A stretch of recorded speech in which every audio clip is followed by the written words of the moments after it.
Is this the best puffy jacket ever? Spoiler alert, it's not. And I'm sure you'll tell me why in the comments. But it is for me. It's definitely the best puffy jacket that I've ever owned, and I want to tell you all about it so that you can decide for yourself if you want to check it out. Hooray! Hey y'all, it's Adam here, and today I've got a gear and beer review for you. We live in the Pacific Northwest and we're really proud of our beer culture here, and I just love tasting and comparing new beers, so I thought I would try out a new one, and after I'm done with the gear review, I'll let you know what I think of the beer. So today I'm trying Zoigl Pils from a brewery in Portland called Zoigl-Haus. So let's get into it.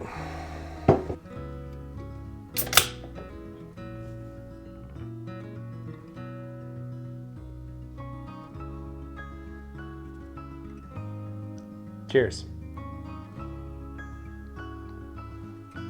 So the jacket that I'm talking about today is the expedition jacket from, most people say, Fjallraven.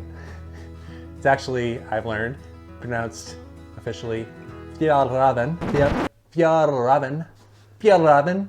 Fjallraven. It's actually really fun to say. But nonetheless, it's a brand that's been around for a long time from Sweden. It's starting to gain more and more popularity here in the US, and there's a lot of reasons why. I've had mine for about 2 years now, so a couple winter seasons that I've gone through with it, and it has definitely stood the test of time. It's still obviously my favorite. We live in a reasonably cold climate here in the high desert in the Pacific Northwest, so it's definitely been put to the test with some fairly severe cold weather where we get, weather down into the single digits at times, and it hasn't failed to keep me warm yet, and I've been able to stay warm in a variety of different conditions, whether that's snow or wind or light rain. I wouldn't say I've had it in a downpour, but fairly decent rain, and severe cold conditions, and it's continued to hold up. And not only has it kept me warm, but the comfort of this jacket is very satisfying. Whereas I'm a 6'2", average size individual for 6'2". I have the extra large version, and this thing just fits me great. The sleeve length is excellent, and I have fairly long arms, and so I struggle with that a lot, but this one definitely does not ride up on me. It's got these elastic cuffs, which is very nice to keep drafts out and feels very comfortable. I don't typically love jackets that have the elastic cuffs on it, but this is extremely comfortable. It's never bothered me. In fact, I actually like that it has it on there and keeps the cold out. I love the weight and size ratio of this jacket. It's not overly large and overly puffy to where it feels like you're walking around like the Michelin Man. Well, there's something you don't see every day. It never bothers me to, just grab it and never hesitate to throw it in the car just in case I need it. It's not like a big thick ski jacket or something that's going to take up a lot of room in the car. Another thing I love is the versatility, because it's not only designed for actual expedition level excursions. Expedition sounds a little aggressive. Backpacking adventures, hikes. But you can also wear it around town and for outings and going out to dinner, and it doesn't look like, you just came off the mountain or whatever people might think.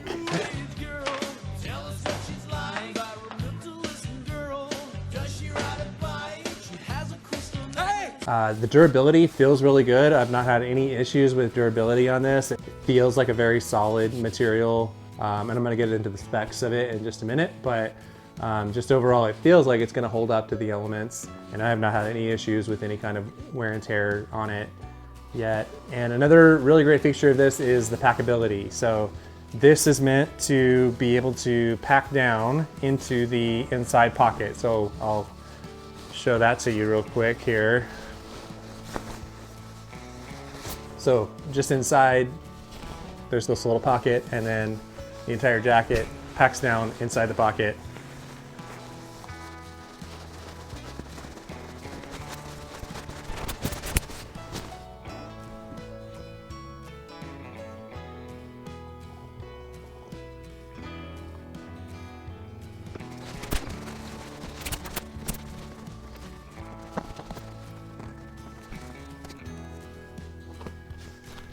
There we go.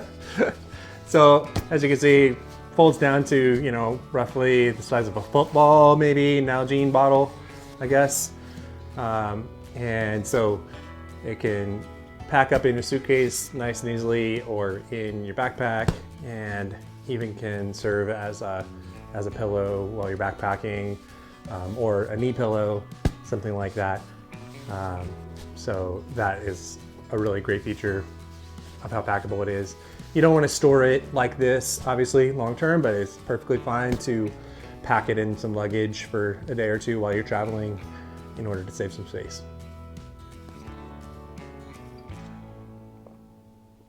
All right, let's get into the features. This version is the hooded version of the Expedition jacket. Honestly, I don't know why you wouldn't buy the hooded version. I've seen those out there without the hood. I think some people, maybe it just bothers them to have the hood, but if you actually live in a cold climate, or you're actually going out on a winter adventure, you're gonna want the hood. It's super comfy and very warm. One of the better hooded jackets that I've owned. And you know, just to save the $50, to me, it's not worth it. And when the hood's on, it's very comfortable. I'll demonstrate.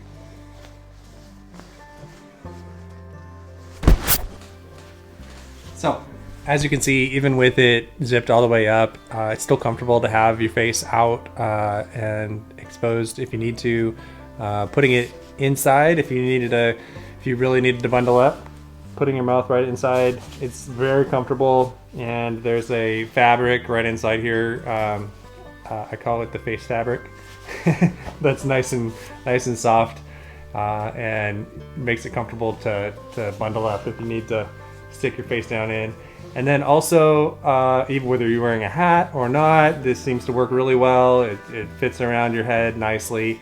You can pull these little drawstrings that are right here, and cinch them up with the leather piece if you need to, you know, really batten down the hatches. Hang on!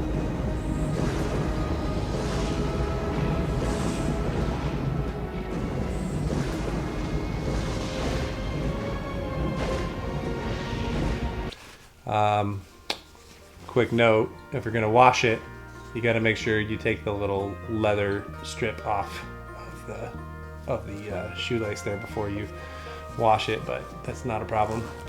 It also stays with your face really well, so you know, if you've got it zipped up all the way, it stays nicely whichever way you turn, which is great. You don't have that effect where you turn your head inside the hood and it stays where it is.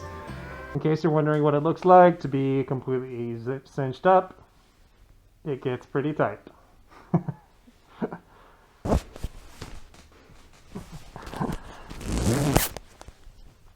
And just one more note about the hood is there's a feature on the back where it has another drawstring on the back of the hood where you can cinch that up, and it actually tightens everything down along the sides of your head, just to keep it that much more tied into the motion of your head. I don't use that feature very often, but it's nice to have if you do have to have everything cinched down in a snowstorm or something. Whew. Getting warm. And the last thing I'll say about the features, I think it's just the details of the jacket. There's lots of little fine details that just make it be an enjoyable jacket to wear, such as the face fabric. Like I mentioned, there's a better look at it. There's a feature inside the pockets where inside the front pockets there are drawstrings. So the drawstrings for the bottom him are inside the pocket. So actually you just can have your hand inside the pocket and cinch up him around the waist if you really need to, you know, block out any kind of drafts or anything like that. You don't have to go searching around for the cord. It's right inside the pocket, which is nice. All right, so let's talk specs.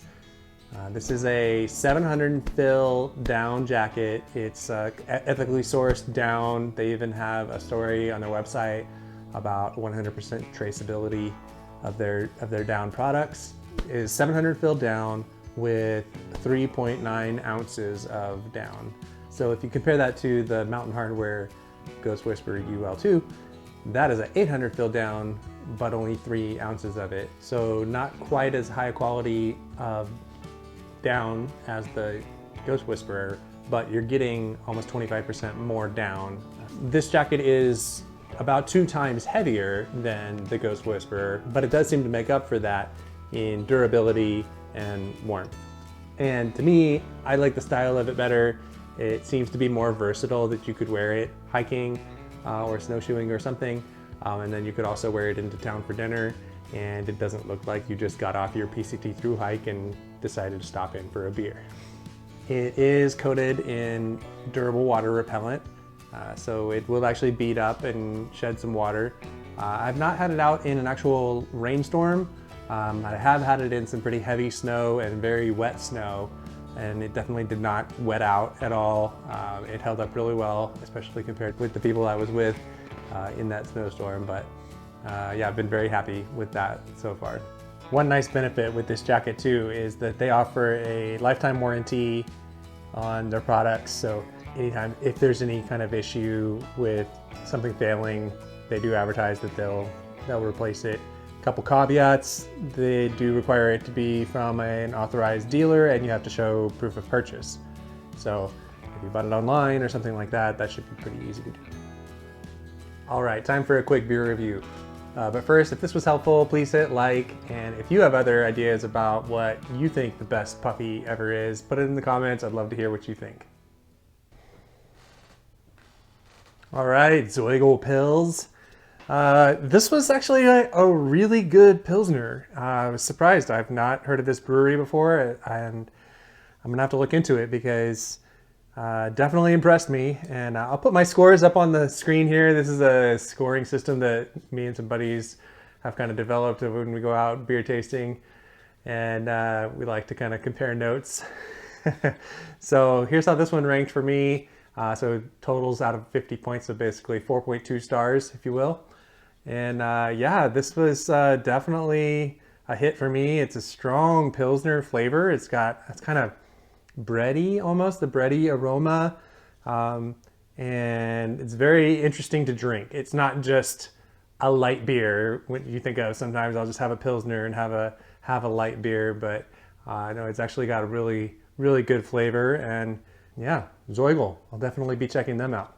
So thanks for watching, and if you need help staying warm on your next camping trip, check out this video I made where I compared 2 Marmot sleeping bags, and so you can see which one or both might work for you.